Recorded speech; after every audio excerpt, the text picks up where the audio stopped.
어제 사실은 저희 방송 직전에 스픽스의 정교한 대표께서 네. 이런 게 지금 언론계에 있다라고 얘기를 하셨는데 이제 확실치 않아서 저희가 조금 이제 봤거든요. 네. 그러니까 저 문자를 좀 한번 보세요. 김건희 여사가 당시에 그 한동훈 당대표에게 네. 비대위원장 시절에 디올백 관련해서 문자를 보냈는데 네. 저 문자를 읽고도 답변을 하지 않았다. 네. 그러니까 뭐 지지율이 떨어진 기억이 있어서 나는 사과를 망설였다. 네. 근데 그럼에도 불구하고 당에서 필요하다면 대국민 사과 포함해서 어떤 처분도 받아들이겠다. 네. 그리고 한 위원장님 뜻대로 따르겠으니 검토해. 뭐 어떤 거 더한 것도 요청하시면 따르겠습니다. 이런 문자를 보냈다는 거예요. 네. 그러니까 뭐 더한 것도 요청하면은 내가 따르겠다. 네. 춘향이처럼 목에 칼을 쓰라 그러면 쓰시겠다는 얘기인지. 이런 예. 문자를 한두 번이 아니라 5번 정도를 보내셨다고 그렇죠. 하는 게 네, 되게 네. 인상적이었거든요. 그게 이제 장해찬 의원이 오늘 이제 얘기했잖아요. 일주일 사이에 며칠 사이에 5번을 보냈는데 네. 그야말로 이제 익십을 했다. 일십. 읽고 네. 씹었다. 네. 일십. 네. 이거 이제 뭐 답변도 보내질 않고 네. 그냥 아무에게도 얘기하지도 네, 않고 그죠. 그랬다. 네. 예. 근데 저게 언론 보도에 초점이 잘못됐다고 봐요. 자기가 그냥 하면 되는 거지. 누가? 김건희. 본인이 하면 되는 거죠. 이걸 대국민 사과를. 문자를 보내서 안 읽었다가 문제가 돼야 되는 게 아니고 네. 저는 의지가 있으면 누구의 의견을 받을 것도 없이 자기가 하면 되는 거죠. 그리고 이게 당이 필요하면이라는 이 자세도 잘못된 거죠. 지금 얼마나 엄청난 그러한 이 혐의가 드러났고 그다음에 뇌물만이 아니라 이게 국정농단에 이르는 그러한 사태인데 그거는 자기가 누가 요청을 해서 할 일도 아니고 누구의 판단을 기다려서 할 일도 아니고 이미 그리고 이제 김건희 특검법에 대한 것도 지금 논의가 진행되고 있는 상황에서 무슨 조건을 달고 또 누구의 검토를 받고 그런 일은 전혀 아니죠. 그러니까 언론이 잘못됐다고 제가 지금 드리는 얘기는 한동훈이 저걸 읽었느냐 안 읽었느냐 거기에 대해서 이제 조치를 취했느냐 이게 지금 핵심이 아니라는 거죠. 그건 전혀 중요한 게 아니죠. 그래서 호도하는 보도 우리가 정신을 똑바로 차려서 그럼 지가 하지. 자기가 할 수 있잖아.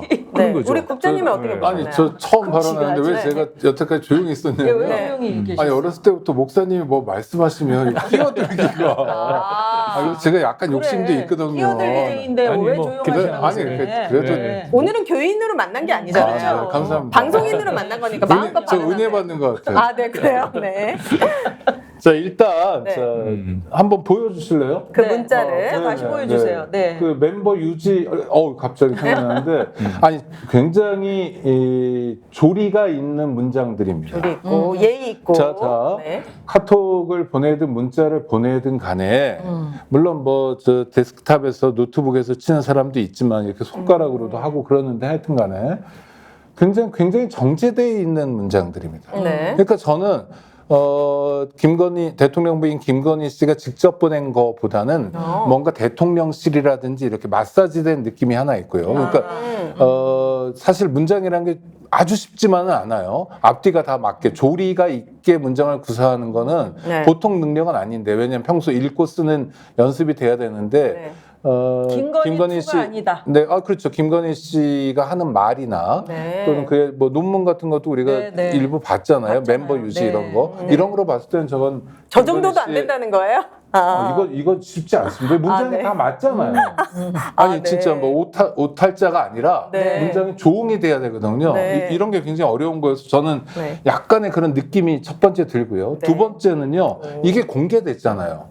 아니 저 카톡을 한단 말이에요. 그럼 나하고 너가 하는데 나하고 너가 하는 게 공개됐다면 한쪽이 공개한 거고 한쪽이 공개한 의도가 있는 거예요. 그러니까요. 그럼 지금 상황에서 누가 공개했을까요? 답이 나오죠. 그러니까 목사님이 얘기하시잖아요. 네. 김건희 여사 또 조용하시네. 목사람 말만 들으면 조용하지 말고 말을 하세요. 김건희 씨가 공개한 거죠. 네. 그런데 자 그러면 이건 뭐냐 하면 윤석열 정권을 지키는 데 있어서 윤석열 또 김건희 두 분은 이제 한 몸인데 김건희 대통령 부인 김건희 씨는 총선 승리를 위해서 뭐라도 하려고 되게 노력했는데도 불구하고 한동훈이 무시해버렸다. 그래서 총선 참패는 한동훈 때문이다라고 프레임을 바꾸기 위한 꼼수예요. 네. 그러니까 그런 얘기 나오죠. 네, 그러니까 한동훈 씨가 출마해서 당대표가 되는 게 불편한 대통령실의 작업인데 네. 저는 이런 이야기가 나오는 것 자체가 사실은 이게 굉장히 지저분한 정치 공학적 접근이잖아요.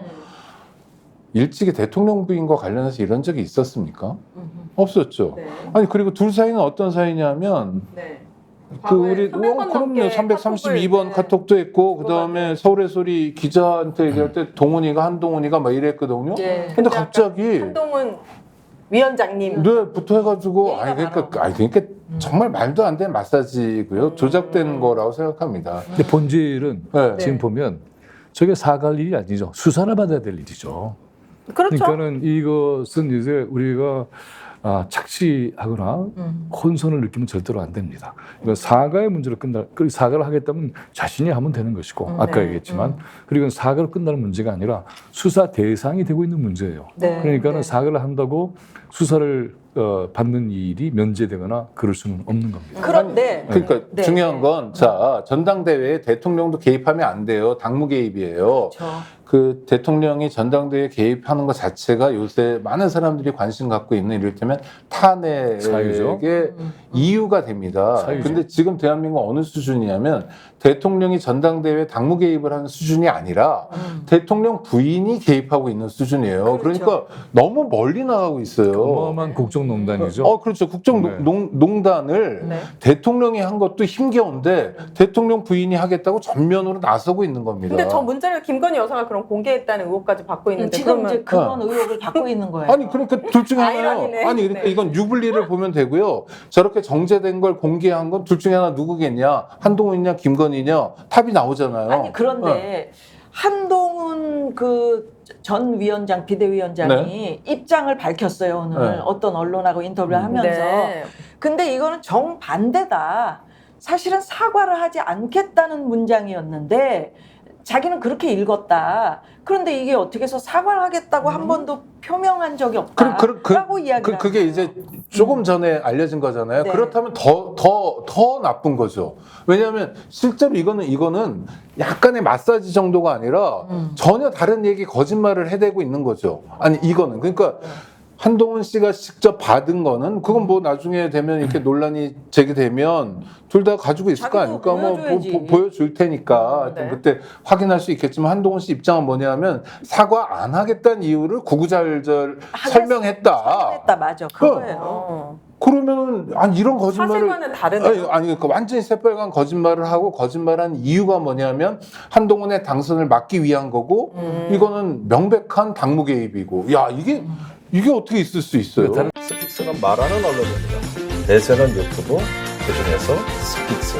좋아요, 댓글, 구독, 알림 설정. 여러분이 저희를 사랑해 주시고 우리가 여러분을 사랑하는 4가지 방법입니다.